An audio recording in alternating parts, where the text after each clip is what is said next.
Itali, shoferi shqiptar i kamionit humbi jetën gjatë punës në portin e Triestes.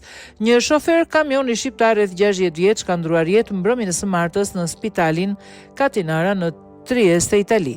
Viktima ndodhej në qytetin italian për arsye pune, ndërsa identiteti i tij nuk është bërë ende publik nga autoritetet. Sipas mediave italiane, shqiptari u ndje keq gjatë kryerjes së procedurave rutinë në portin e Legnami, pasi doganierët i kishin kthyer disa dokumenta. Pas kontrollit të mëvonshëm, teknikët e portit e gjetën shoferin pa ndjenja brenda automjetit të tij.